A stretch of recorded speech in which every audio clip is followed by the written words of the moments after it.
Oh dear. I turned off all the lights so the camera wouldn't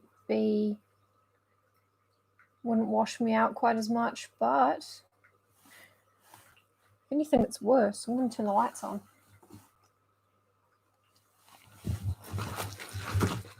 Oops. Be careful.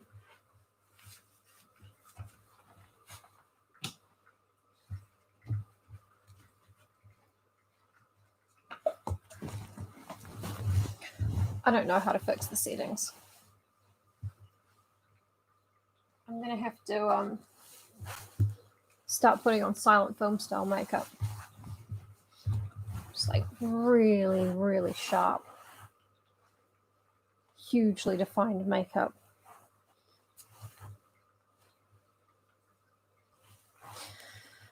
But anyway, hello, happy Sunday. It's been a tiring day. Hello, XQR. Niobe hasn't been feeling well, I think. So at the moment, seeing as it's Sunday, I'm just keeping an eye on her. And she seems a bit better than she was this morning. But yeah, I don't know how to adjust the camera. I can't find settings anywhere, so this is just what it's going to look like. Glowing like a freaking angel.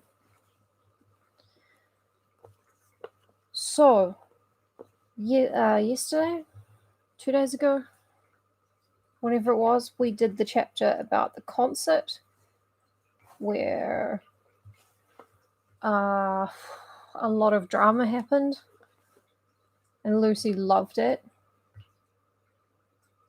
even though she pretended she didn't. What's up? I'm shining and glowing. I don't even know why I bothered putting makeup on. It would just like...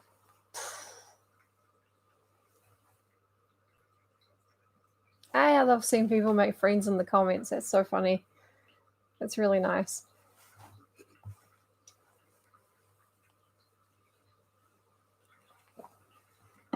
So, okay, Mrs. Breton and Dr. John and Lucy went to see a concert. And Ginevra Fanshawe was there. And Monsieur Paul was there from the school. And Dr. John caught Ginevra looking at his mother and giggling. And he was like, oh, all the love I had for her is gone. And Lucy's like, no, it isn't. And he's like, yeah, it is. Also, she's fucking that other guy, Deomal. And Lucy's like, no, she's not. She's not. Because they've swapped places over who's wearing the rose-coloured goggles around Ginevra Fanshawe. Hey, Danny. Also, Monsieur Paul was there. He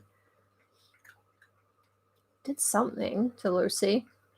He gave her a look or something that she didn't like, so she just ignored him. And then he got really pissed off at her. So, also Lucy was made to wear a pink dress, and she felt very insane in it. Didn't like it. And so to bed, pretty much. They all went home. But we're only 4 minutes in, so I should probably talk some more. I feel like, you know that Always Sunny episode where the gang tries to win an award and they just blast Dee with these lights to make her look, to soften her look or something. That's how I feel right now. Sorry, I've got to adjust a safety pin. I've been trapped under Flora most of the day. There we go. So that was kind of where we left off. Mrs. Breton knows that Ginevra made fun of her and doesn't care. But also she didn't know that her son had been planning to marry Ginevra Fanshawe, which, I mean, I don't like Mrs. Breton personally as a character, but yeah, it's hard to say. I think they would deserve each other pretty much. Like, Mrs. Breton's not a bad person. She's just breezy. I think just doesn't think about anything too hard. She's sort of okay with Lucy being around, but she'd be okay with Lucy going away.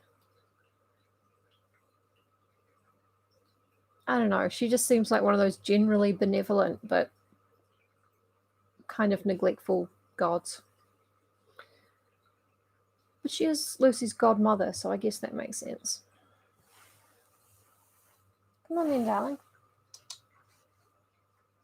Are you coming up or not? Because I'm going to start the stream soon. Florabella's here. Come on. Do you want to see the people? Do you want to be content? Do you want to be an influencer? Hey? You do want to be an influencer? Oh, you want to do sponsored videos? Yeah. You want to be sent free shit to review? Oh. Ooh, she's got a temper. I could angle it down, but you wouldn't be able to see her. So we'll just... This is very uncomfortable for me. But we will get into chapter 21. Excitingly enough.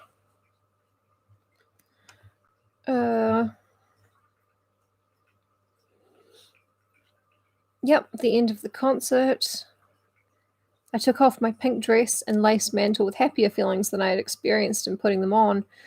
Not all, perhaps, who had shone brightly arrayed at that concert could say the same, for not all had been satisfied with friendship, with its calm comfort and modest hope.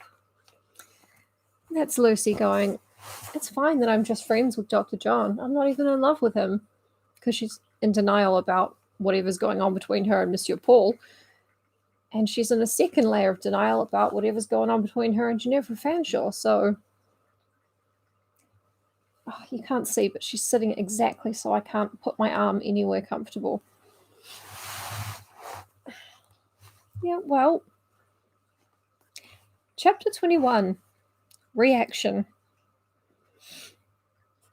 Yet 3 days, and then I must go back to the pensionnat. There's school, you remember. I almost numbered the moments of these days upon the clock. Fain would I have retarded their flight, but they glided by while I watched them. They were already gone while I yet feared their departure. Lucy will not leave us today, said Mrs. Breton coaxingly at breakfast. She knows we can procure a second respite. She's been staying there up since she got sick, just as a little reminder. I would not ask for one if I might have it for a word, said I. I long to get the goodbye over and to be settled in the Rue Fossette again. I must go this morning. I must go directly. My trunk is packed and corded. Tied up. It appeared, however, that my going depended upon Graham. Can you hear that? He had said he would accompany me, and so it fell out that he was engaged all day and only returned home at dusk. Then ensued a little combat of words. Mrs. Breton and her son pressed me to remain one night more. I could have cried, so irritated and eager was I to be gone. I longed to leave them as the criminal on the scaffold longs for the axe to descend. That is, I wished the pang over. How much I wished it, they could not tell. On these points, mine was a state of mind out of their experience. Lucy prides herself on no one being able to understand her. You just don't get me, It was dark when Dr. John handed me from the carriage at Madame Beck's door. The lamp above was lit. It rained a November drizzle, as it had rained all day. The lamplight gleamed on the wet pavement. Just such a night was it as that on which, not a year ago, I had first stopped at this very threshold.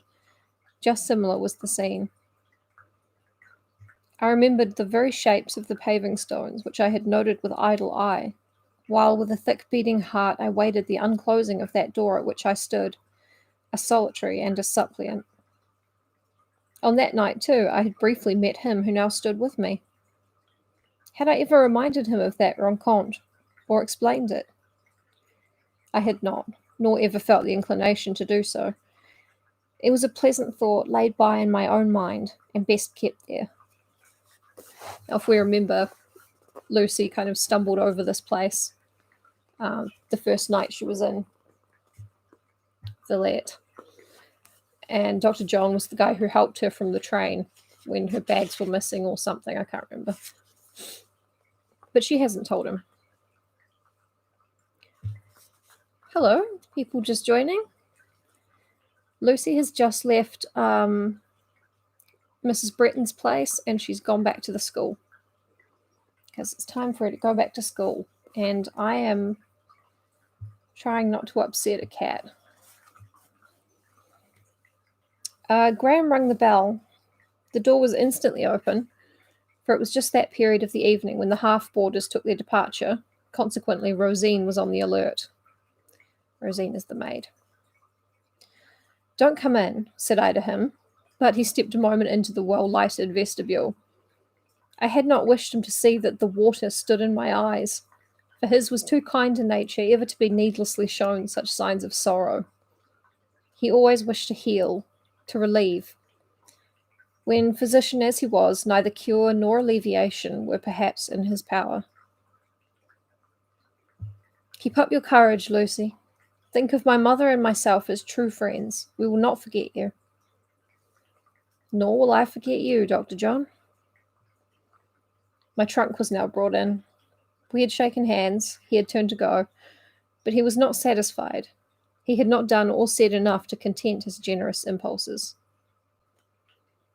"Lucy," stepping after me, "shall you feel very solitary here?" "At first I shall." "Well, my mother will soon call to see you, and meantime I'll tell you what I'll do. I'll write. Just any cheerful nonsense that comes into my head. Shall I?" Good gallant heart, thought I to myself, but I shook my head, smiling, and said, "Never think of it. Impose on yourself no such task. You write to me. You'll not have time." "Oh, I will find or make time. Goodbye." He was gone. The heavy door crashed to. The axe had fallen. The pang was experienced. Allowing myself no time to think or feel, swallowing tears as if they had been wine, I passed to Madame's sitting room to pay the necessary visit of ceremony and respect. She received me with perfectly well-acted cordiality, was even demonstrative, though brief, in her welcome. In 10 minutes I was dismissed. From the salle à manger, I proceeded to the refectory. Fuck it. Rooms in the school. I'm not explaining it over and over. Where the pupils and teachers were now assembled for evening study. Again I had a welcome, and one not, I think, quite hollow. That over, I was free to repair to the dormitory. "And will Graham really write?" I questioned as I sank tired on the edge of the bed. Reason, coming stealthily up to me through the twilight of that long, dim chamber, whispered sedately, "He may write once. So kind is his nature, it may stimulate him for once to make the effort. But it cannot be continued. It may not be repeated. Great were that folly which should build on such a promise. Insane that credulity which should mistake the transitory rain-pool, holding in its hollow one draught, for the perennial spring yielding the supply of seasons." Lucy's so mean to herself in private. "Hi, Jessie. Welcome." "Hi. I've got Flora down here. She's so angry." I bent my head. I sat thinking an hour longer. Reason still whispered to me, laying on my shoulder a withered hand and frostily touching my ear with the chill blue lips of Eld. If, muttered she, if he should write, what then? Do you meditate pleasure in replying? Fool, I warn you, brief be your answer. Hope no delight of heart, no indulgence to intellect, grant no expansion to feeling, give holiday to no single faculty, dally with no friendly exchange, foster no genial intercommunion. But I have talked to Graham and you did not chide, I pleaded. No, said she, I needed not. Talk for you is good discipline. You converse imperfectly. While you speak, there can be no oblivion of inferiority, no encouragement to delusion. Pain, privation, penury stamp your language. But, I again broke in, where the bodily presence is weak and the speech contemptible, surely there cannot be error in making written language the medium of better utterance than faltering lips can achieve. Reason only answered, at your peril you cherish that idea, or suffer its influence to animate any writing of yours. But if I feel, may I never express? Never, declared Reason. I groaned under her bitter sternness. Never, never. Oh, hard word. This hag, this Reason, would not let me look up or smile or hope. She could not rest unless I were altogether crushed, cowed, broken in and broken down. According to her, I was born only to work for a piece of bread, to await the pains of death, and steadily through all life to despond. Reason might be right, yet no wonder we are glad at times to defy her, to rush from under her rod and give a truant hour to imagination. Her soft, bright foe, our sweet help, our divine hope. We shall and must break bounds at intervals, despite the terrible revenge that awaits our return. Reason is vindictive as a devil. For me, she was always envenomed as a stepmother. If I have obeyed her, it has chiefly been with the obedience of fear, not of love. Long ago I should have died of her ill usage. Her stint, her chill, her barren board, her icy bed, her savage, ceaseless blows. But for that kinder power who holds my secret and sworn allegiance. Often his reason turned me out by night, in midwinter on cold snow, flinging for sustenance the gnawed bone dogs had forsaken. Sternly has she vowed her stores held nothing more for me, harshly denied my right to ask for better things. Then looking up, have I seen in the sky, ahead amidst circling stars, of which the midmost and the brightest lent a ray sympathetic and attent. A spirit, softer and better than human reason, has descended with quiet flight to the waste, bringing all round her a sphere of air borrowed of eternal summer, bringing perfume of flowers which cannot fade, fragrance of trees whose fruit is life, bringing breezes pure from a world whose day needs no sun to lighten it. My hunger has this good angel appeased with food, sweet and strange, gathered amongst gleaming angels, garnering their dew-white harvest in the first fresh hour of a heavenly day.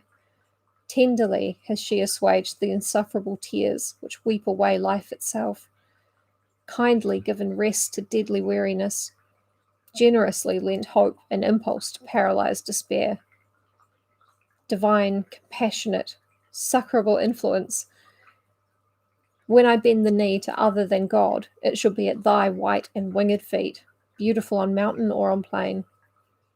Temples have been reared to the sun, altars dedicated to the moon. Oh, greater glory, to thee neither hands build nor lips consecrate, but hearts, through ages, are faithful to thy worship.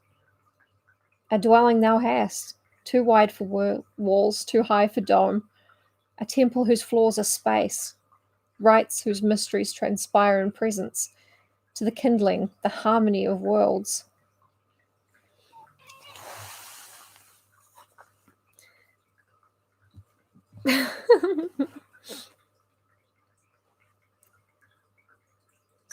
solitary.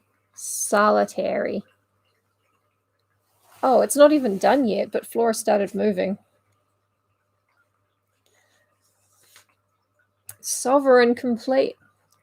Thou hadst for endurance thy great army of martyrs, for achievement thy chosen band of worthies.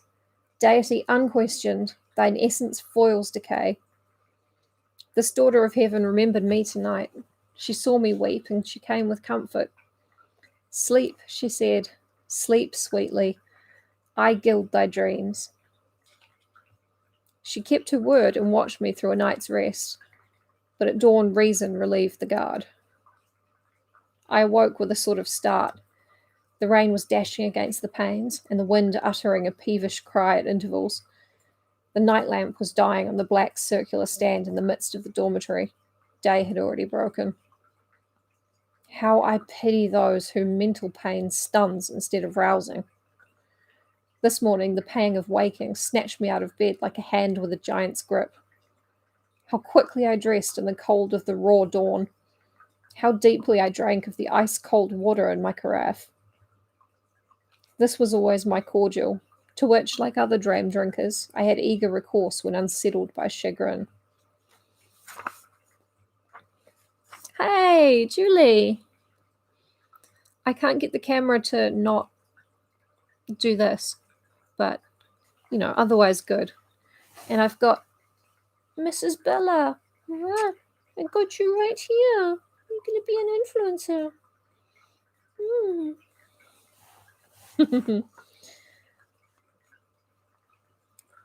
Lucy has just done a really good monologue about how reason is a horrible thing and imagination is the only thing that saves us sometimes.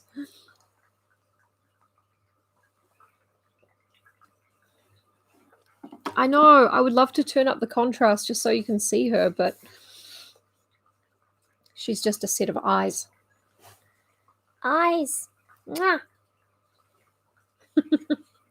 See how she just puts up with my bullshit. Ere long, the bell rang its reveille to the whole school. Should I call it reveille if it's not like a military trumpet thing? Réveillé? Being dressed, I descended alone to the refectory, where the stove was lit and the air was warm, though the rest of the house it was cold, with the nipping severity of a continental winter.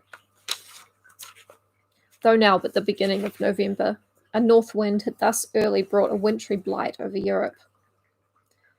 I remember the black stoves pleased me little when I first came, but now I began to associate with them a sense of comfort, and liked them as in England we like a fireside. Sitting down before this dark comforter, I presently fell into a deep argument with myself on life and its chances, on destiny and her decrees.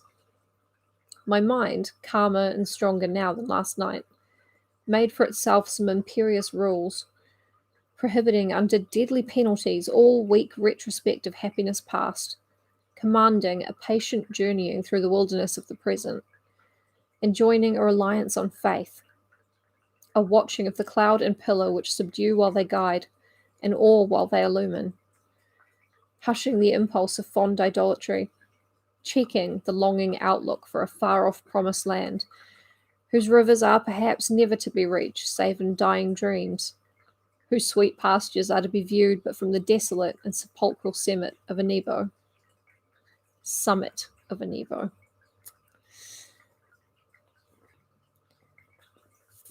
Basically, Lucy is saying that, it's okay to accept that for some people, their daydreams are pretty much all the happiness they're going to get out of life, and that's how I felt, and it was fine, actually, because I am Lucy Snow, and no one will ever break me. You gotta love her, really. By degrees, big closeted lesbian energy.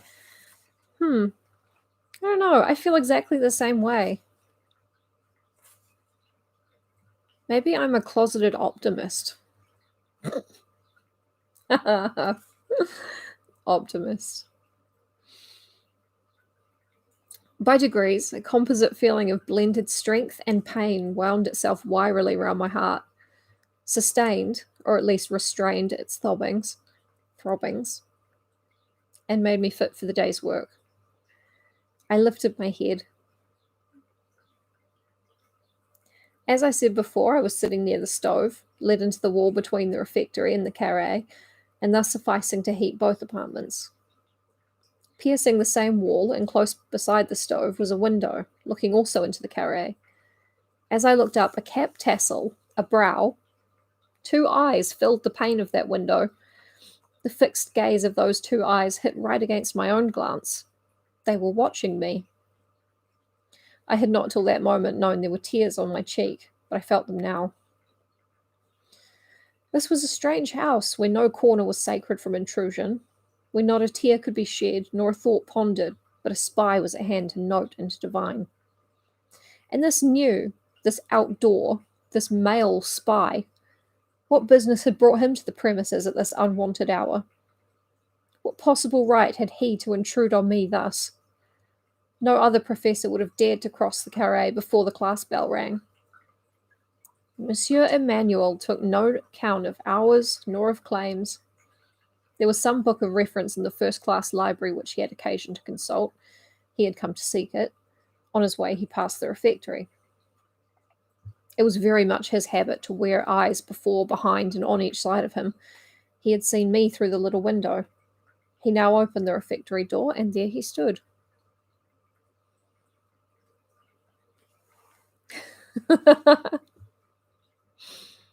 Oh, if we could harness that energy, we could save the world.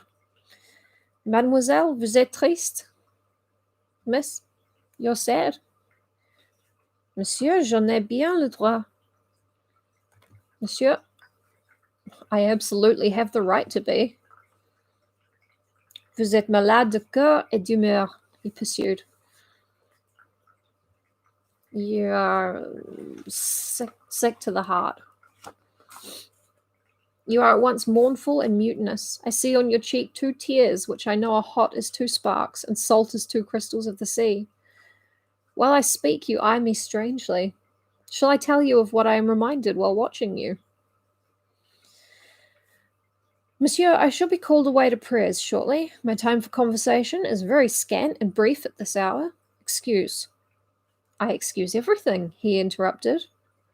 Interrupted Lucy. My mood is so meek, neither rebuff nor perhaps insult could ruffle it.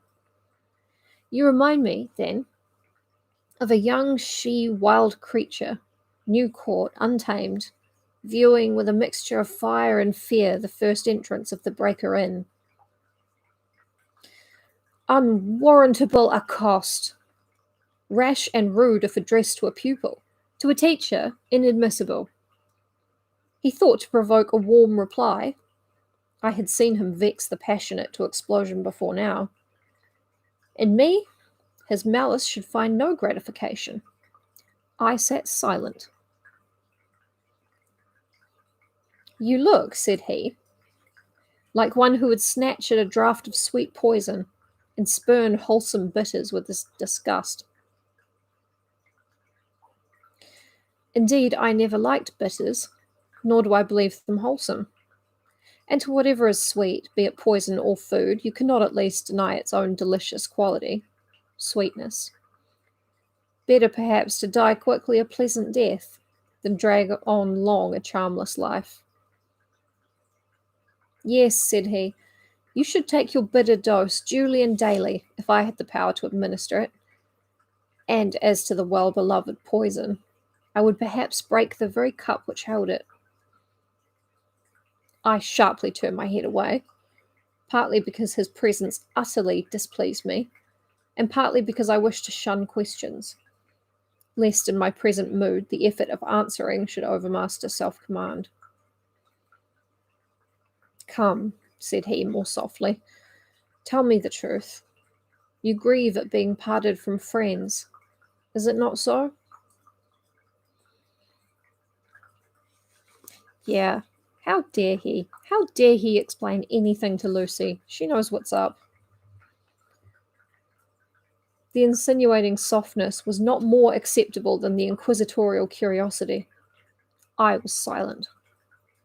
He came into the room, sat down on the bench about 2 yards from me, and persevered long, and for him patiently, in attempts to draw me into conversation. Attempts necessarily unavailing because I could not talk. At last I entreated to be let alone. In uttering the request, my voice faltered. My head sank on my arms and the table. I wept bitterly, though quietly. He sat a while longer. I did not look up nor speak till the closing door and his retreating steps told me that he was gone.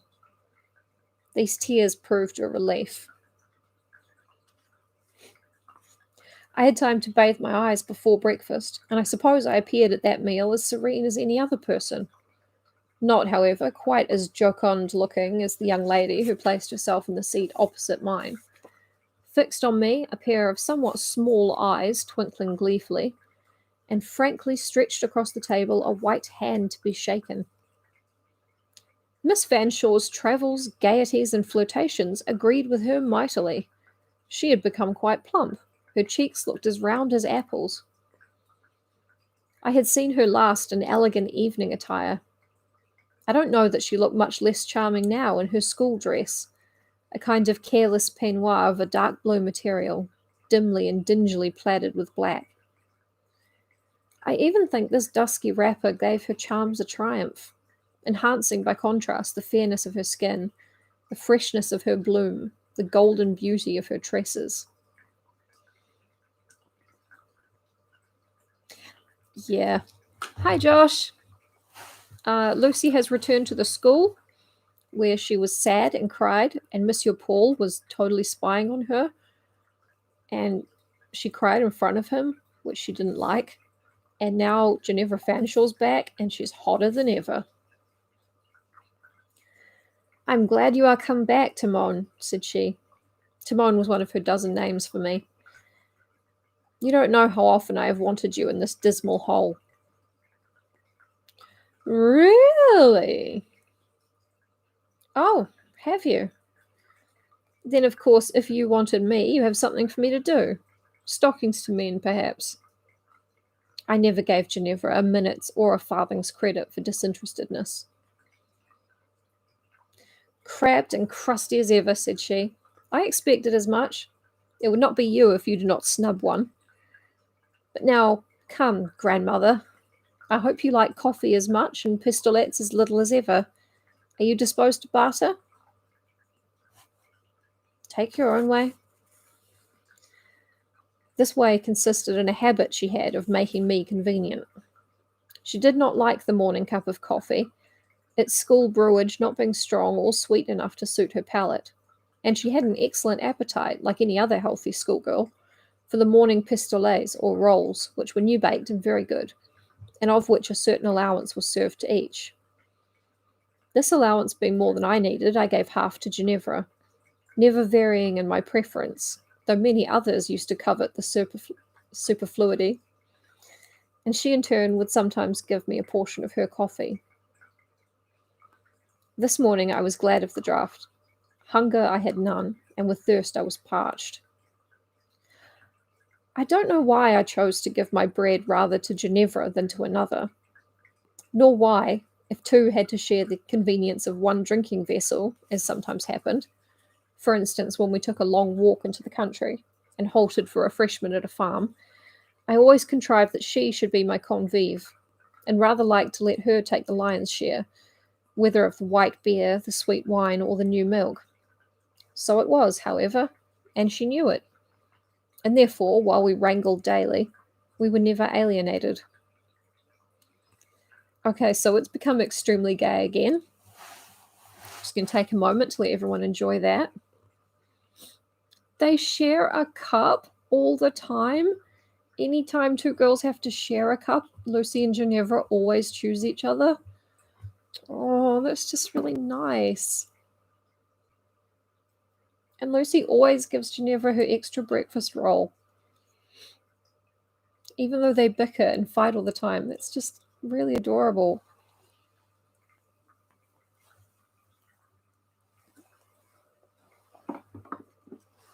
It's very, very sweet.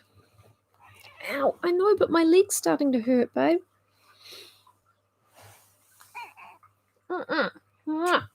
You are the Ginevra Fanshawe of my life.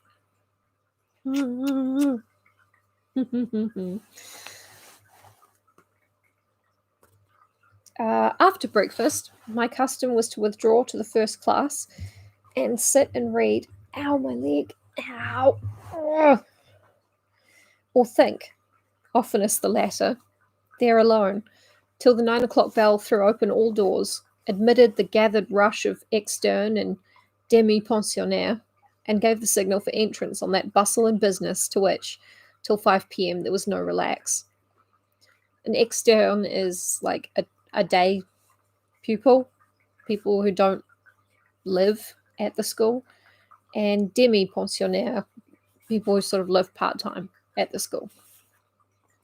It's very gay. Yes, I don't know if Charlotte Bronte realized how gay she was, but sorry, I've had to scrooch down a little bit with my leg. There's nothing wrong with my leg. The muscle just hurts because Flora's been sitting on it funny for ages. I was just seated this morning when a tap came to the door. Pardon, mademoiselle, said a pensionnaire, entering gently, and having taken from her desk some necessary book or paper. She withdrew on tiptoe, murmuring as she passed me, que mademoiselle est appliquée. Oh, she's busy. I think she must have been by the undead students.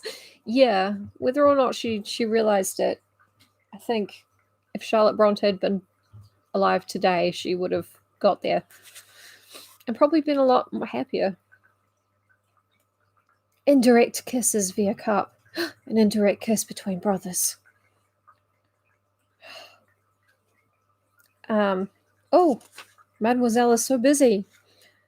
Appliqué, indeed. The means of application were spread before me, but I was doing nothing, and had done nothing, and meant to do nothing. Wow. Relatable. Thus does the world give us credit for merits we have not. Madame Beck herself deemed me a regular barbleu, blue stocking, girl smarty pants, girl scholar, and often and solemnly used to warn me not to study too much, lest the blood should all go to my head. Indeed, everybody in the Rue Fossette held a superstition that Miss Lucie was learned, with the notable exception of Monsieur Emmanuel, who, by means peculiar to himself, and quite inscrutable to me, had obtained a not inaccurate inkling of my real qualifications, and used to take quiet opportunities of chuckling in my ear his malign glee over their scant measure. For my part, I never troubled myself about this penury. I dearly liked to think my own thoughts.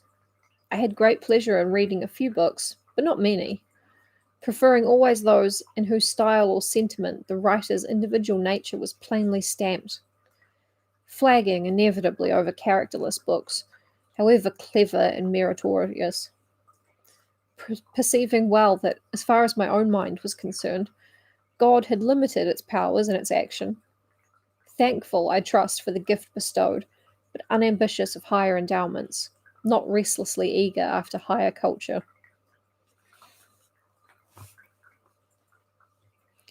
Yeah, the undead students. That's what externe means. It means external, i.e., out of their grave, and at school. Oh, she's making me so uncomfortable right now. The polite pupil was scarcely gone when, unceremoniously, without tap, in burst a second intruder. Had I been blind, I would have known who this was. A constitutional reserve of manner had by this time told with wholesome and for me commodious effect on the manners of my co-inmates.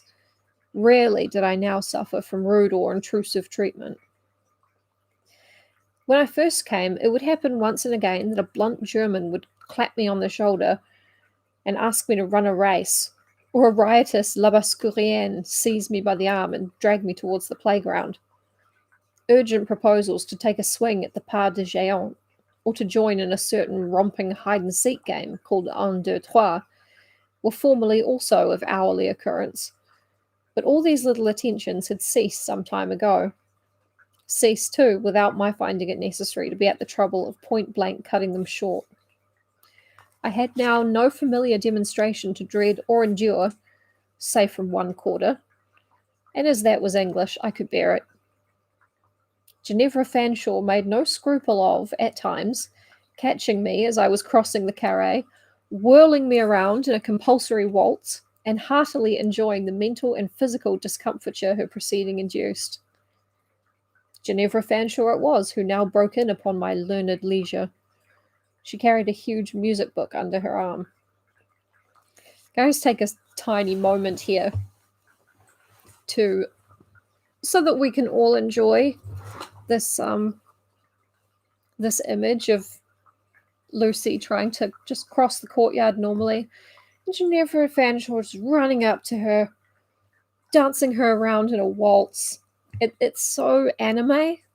Like, I can picture Lucy with a big sweat drop and like her cheeks going all red. It's very, very cute.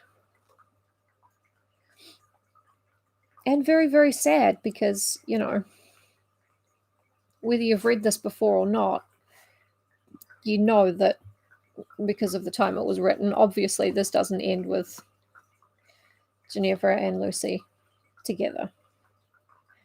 So, but we can pretend. We can pretend. Why not?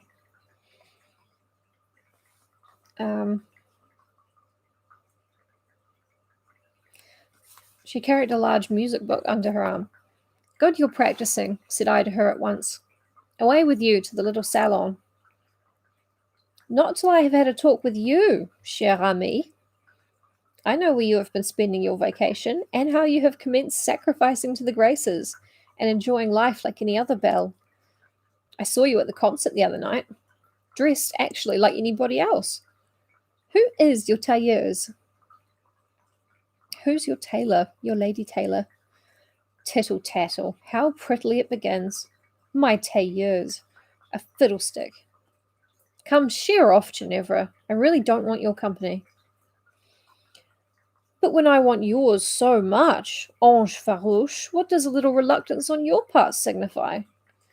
Dieu merci, we know how to maneuver with our gifted compatriote, the learned ours britannique. I'm gonna have to translate this.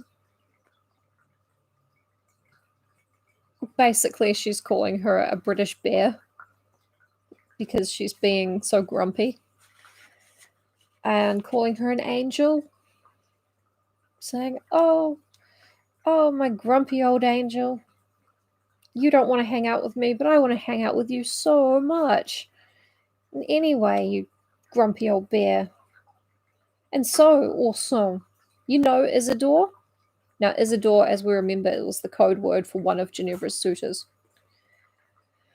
I know John Breton.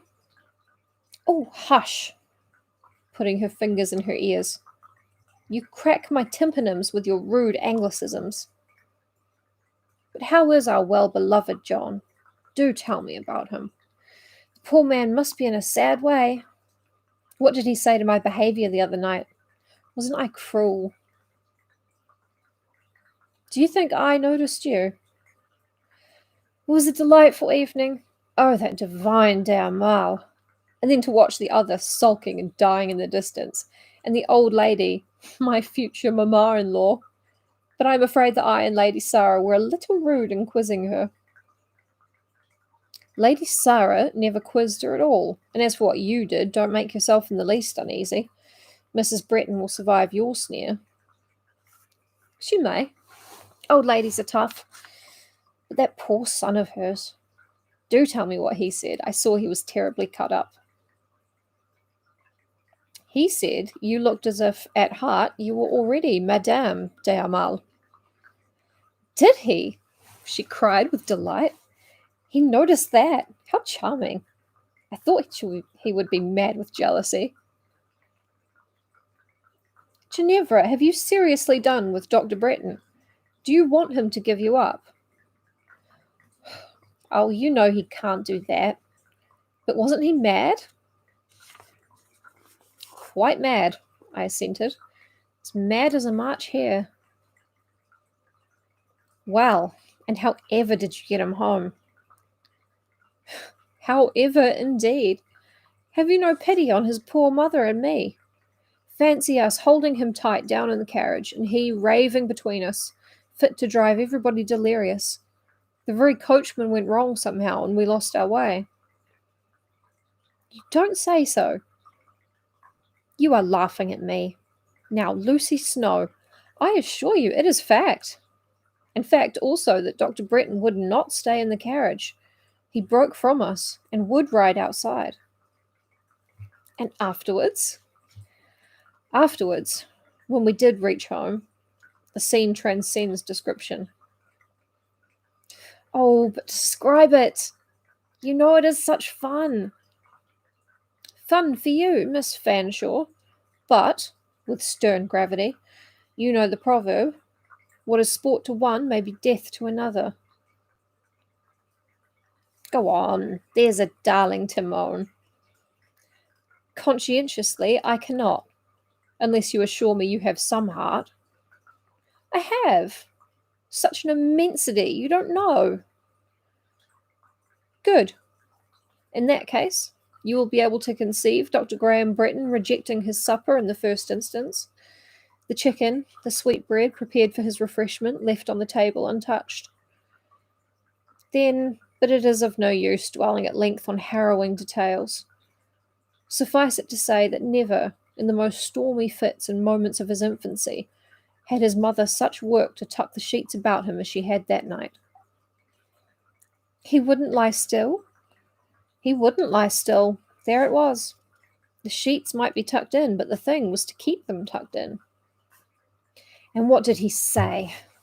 Say? Can't you imagine him demanding his divine Ginevra, anathematizing that demon Deamal, raving about golden locks, blue eyes, white arms, glittering bracelets?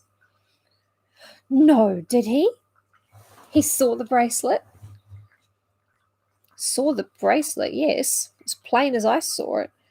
And perhaps for the first time, he saw also the brand mark with which its pressure has circled your arm. Ginevra, rising and changing my tone, come, we'll have an end of this. Go away to your practicing. And I opened the door. But you've not told me all. You had better not wait till I do tell you all. Such extra communicativeness could give you no pleasure. March. Cross thing, said she, but she obeyed. And indeed, the first class was my territory, and she could not there legally resist a notice of quittance from me. Yet, to speak the truth, never had I been less dissatisfied with her than I was then. There was pleasure in thinking of the contrast between the reality and my description.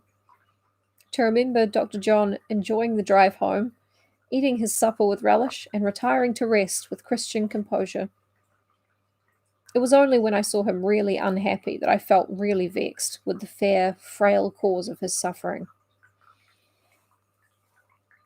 So that is just a really nice, a really nice moment where they're just gossiping like two little schoolgirls. And Lucy is really sort of almost relaxed. I think her guard only drops with Ginevra. But I'll finish the chapter. It is a lovely scene. And she's trying to protect Dr. John. She's not giving Ginevra, all of the actual details. She's just teasing her. And Ginevra's letting the teasing, she's going along with it. I don't know if I communicated that right, but it was a sort of joking thing on both sides. Sort of joking, but not really joking, because Ginevra was pretty interested in how heartbroken he must have been. A fortnight passed. I was getting once more inured to the harness of school, and lapsing from the passionate pain of change to the palsy of custom. One afternoon, in crossing the carré on my way to the first class, where I was expected to assist at a lesson of style in literature, I saw, standing by one of the long and large windows, Rosine, the portress. Porter S. Her attitude, as usual, was quite nonchalant. She always stood at ease. One of her hands rested in her apron pocket, the other, at this moment, held to her eyes a letter, whereof Mademoiselle coolly perused the address and deliberately studied the seal. A letter! The shape of a letter similar to that had haunted my brain in its very core for 7 days past. I had dreamed of a letter last night. Strong magnetism drew me to that letter now. Yet, whether I should have ventured to demand of Rosine so much as a glance at that white envelope, with the spot of red wax in the middle, I know not. No, I think I should have sneaked past in terror of a rebuff from disappointment. My heart throbbed now as if I already heard the tramp of her approach. Nervous mistake. It was the rapid step of the professor of literature measuring the corridor. I fled before him. Could I but be seated quietly at my desk before his arrival, with the class under my orders all in disciplined readiness, he would perhaps exempt me from notice. But if caught lingering in the carré, I should be sure to come in for a special harangue. I had time to get seated, to enforce perfect silence, to take out my work, and to commence it amidst the profoundest and best trained hush, ere Monsieur Emmanuel entered with his vehement burst of latch and panel, and his deep, redundant bow, prophetic of choler. As usual, he broke upon us like a clap of thunder, but instead of flashing lightning-wise from the door to the estrade, the pulpit that they talk from, the school pulpit thing, I think, his career halted midway at my desk. Setting his face towards me and the window, his back to the pupils in the room, he gave me a look. Such a look as might have licensed me to stand straight up and demand what he meant. A look of scowling distrust. Voilà, pour vous, said he. Here it is, for you. Drawing his hand from his waistcoat and placing on my desk a letter, the very letter I had seen in Rosine's hand. The letter whose face of enamelled white and single cyclops eye of vermilion red had printed themselves so clear and perfect on the retina of an inward vision. I knew it. I felt it to be the letter of my hope, the fruition of my wish, the release from my doubt, the ransom from my terror. This letter, Monsieur Paul, with his unwarrantably interfering habits, had taken from the portress and now delivered it himself. I might have been angry, but had not a second for that sensation. Yes, I held in my hand not a slight note, but an envelope, which must at least contain a sheet. It felt not flimsy, but firm, substantial, satisfying. And here was the direction. Miss Lucy Snow, in a clean, clear, equal, decided hand. And there was the seal, round and full, deftly dropped by untremulous fingers, stamped with the well-cut impressive initials, J.G.B. John Graham Bretton. I experienced a happy feeling, a glad emotion which went warm to my heart and ran lively through all my veins. For once a hope was realized. I held in my hand a morsel of real, solid joy. Not a dream, not an image of the brain, not one of those shadowy chances imagination pictures, and on which humanity starves but cannot live. Not a mess of that manner I drearily eulogized a while ago, which indeed at first melts on the lips with an unspeakable and preternatural sweetness, but which in the end our souls full surely loathe, longing deliriously for natural and earth-grown food, wildly praying heaven's spirits to reclaim their own spirit due in essence, an ailment divine, but for mortals deadly. It was neither sweet hail, nor small coriander seed, neither slight wafer nor delicious honey I had lighted on. It was the wild, savoury mess of the hunter, nourishing and salubrious meat, forest-fed or desert-reared, fresh, healthful, and life-sustaining. It was what the old dying patriarch demanded of his son Esau, promising him in requital the blessing of his last breath. It was a godsend, and I inwardly thanked the God who had vouchsafed it.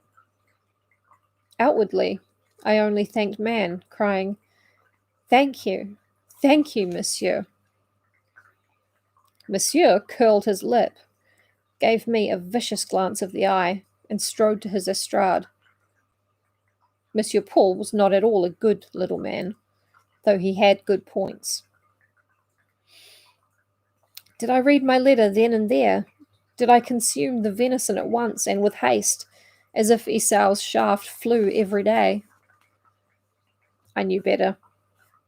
The cover, with its address, its seal, with its 3 clear letters, was bounty and abundance for the present.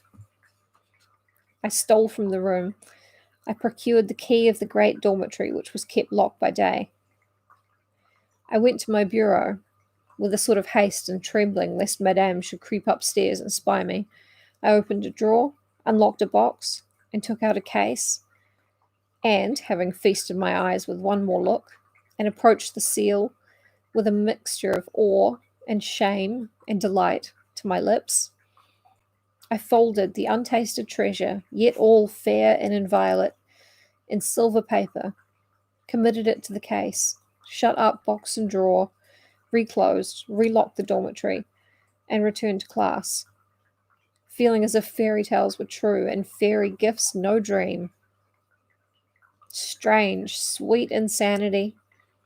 And this letter, the source of my joy, I had not yet read, did not yet know the number of its lines. It's like when your crush DMs you. They're like, fell asleep, lol, soz. And you're like, this is what it feels like to be close to God. I mean, I assume. I don't have crushes, I'm too cool. When I re-entered the schoolroom, behold Monsieur Paul raging like a pestilence.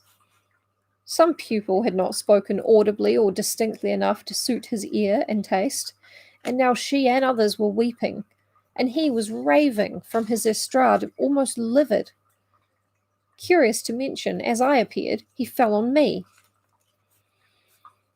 Was I the mistress of these girls? Did I profess to teach them the conduct befitting ladies?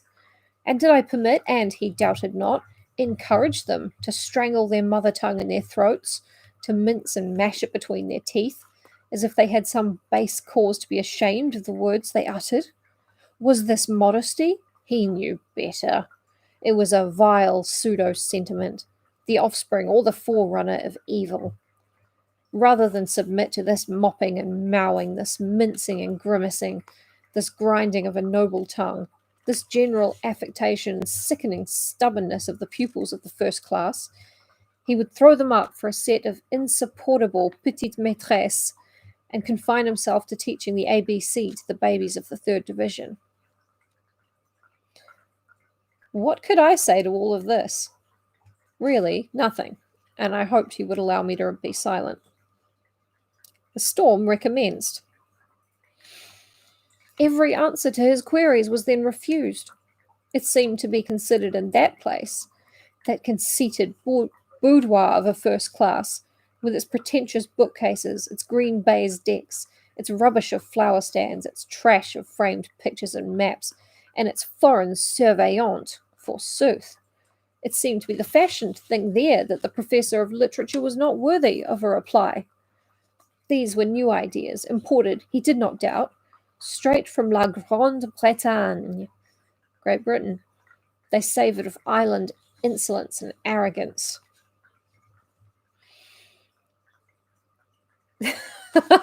these babies with their insolence. Churlish toddlers. Monsieur Paul is on one. Lull the second. The girls, not one of whom was ever known to weep a tear for the rebukes of any other master, now all melting like snow statues before the intemperate heat of Monsieur Emmanuel. I, not yet much shaken, sitting down and venturing to resume my work. I love how she just never plays up to him in any way. She's like, nope. No, I'm not giving you what you want. Fuck you. Something, either in my continued silence or in the movement of my hand stitching, transported Monsieur Emmanuel beyond the last boundary of patience. He actually sprung from his estrade. The stove stood near my desk, and he attacked it. The little iron door was nearly dashed from its hinges, and the fuel was made to fly. Est-ce que vous avez l'intention de m'insulter? Said he to me, in a low, furious voice, as he thus outraged under pretence of arranging the fire. Are you trying to insult me? It was time to soothe him a little, if possible. Mais, monsieur, said I would not insult you for the world. I remember too well that you once said we should be friends. I did not intend my voice to falter, but it did. More, I think, through the agitation of late delight than in any spasm of present fear. Still, there certainly was something in Monsieur Paul's anger, a kind of passion of emotion that specially tended to draw tears. I was not unhappy, nor much afraid, yet I wept. Allons, allons, said he presently, looking around and seeing the deluge universal. Decidedly, I am a monster and a ruffian. I have only one pocket handkerchief, he added, but if I had 20, I would offer you each one. Your teacher shall be your representative. Here, Miss Lucy. Now he took forth and held out to me a clean silk handkerchief. A person who did not know Monsieur Paul, who was unused to him and his impulses, would naturally have bungled this offer, declined accepting the same, etc. But I too plainly felt this would never do. The slightest hesitation would have been fatal to the incipient treaty of peace. I rose and met the handkerchief halfway, received it with decorum, wiped therewith my eyes, and resuming my seat and retaining the flag of truce in my hand and on my lap, took especial care during the remainder of the lesson to touch neither needle nor thimble, scissors nor muslin. Many a jealous glance did Monsieur Paul cast at these implements. He hated them mortally, considering sewing a source of distraction from the attention due to himself. A very eloquent lesson he gave, and very kind and friendly was he to the close. Ere he had done, the clouds were dispersed and the sun shining out. Tears were exchanged for smiles. In quitting the room, he paused once more at my desk. And your letter, said he, this time not quite fiercely. I have not yet read it, monsieur. Ah, it is too good to read at once. You save it, as when I was a boy I used to save a peach whose bloom was very ripe. The guess came so near the truth I could not prevent a suddenly rising warmth in my face from revealing as much. You promise yourself a pleasant moment, said he, in reading that letter. You will open it when alone, n'est-ce pas? Ah, a smile answers. Well, one should not be too harsh. La jeunesse n'a qu'un temps. Young people have nothing but time. Monsieur, I cried, or rather whispered after him as he turned to go. Do not leave me under a mistake. This is merely a friend's letter. Without reading it, I can vouch for that. Je conçois. On sait ce que c'est qu'un ami. On sait ce que c'est qu'un ami. Oh, it's so hard to read. These little bits that all go together. Bonjour, mademoiselle. Basically, fine. The letter's from a friend. Okay. But, monsieur, here is your handkerchief. Keep it. Keep it till the letter is read. Then bring it to me. I shall read the billet's tenor in your eyes. Billet meaning letter. When he was gone, the pupils having already poured out of the schoolroom into the berceau, and thus into the garden and court to take their customary recreation before the 5 o'clock dinner, I stood a moment thinking, and absently twisting the handkerchief round my arm. For some reason, gladdened, I think, by a sudden return of the golden glimmer of childhood, roused by an unwonted renewal of its buoyancy, made merry by the liberty of the closing hour, and above all solaced at heart by the joyous consciousness of that treasure in the case, box, drawer upstairs, I fell to playing with the handkerchief as if it were a ball, casting it into the air and catching it as it fell. The game was stopped by another hand than mine, a hand emerging from a paletot sleeve and stretched over my shoulder. It caught the extemporized plaything and bore it away with these sullen words. Je vois bien que vous vous moquez de moi et de mes effets. Really, that little man was dreadful, a mere sprite of caprice and ubiquity. One never knew either his whim or his whereabout. The end of the chapter. And what Monsieur Paul said, well, I see that you just make fun of me and my things. So he grabbed it back. Monsieur Paul is very angry because Lucy got a letter from a boy. Hey, because he's a naughty, jealous man. And he wants to smooch Miss Lucy. Just like that. Yeah, that's right.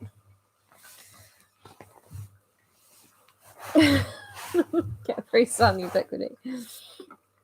So that was a long chapter. Thank you for sticking around. It is like a dating sim. She spent ages on Dr. John, and now she's back at school interacting with Ginevra and Monsieur Paul. And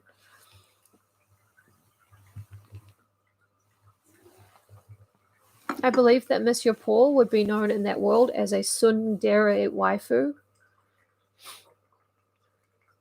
Thank you guys for being here and for enjoying all the surprise, beautiful little gay moments, which are just lovely. So yeah, thanks. I will see you tomorrow for another chapter, and we will see what we shall see. And I will keep everyone updated on Naibi. I've been checking on her throughout the day. She seems better than she was this morning, but you'll be kept updated via Twitter. And I will talk to you guys tomorrow. Stay safe, look after each other.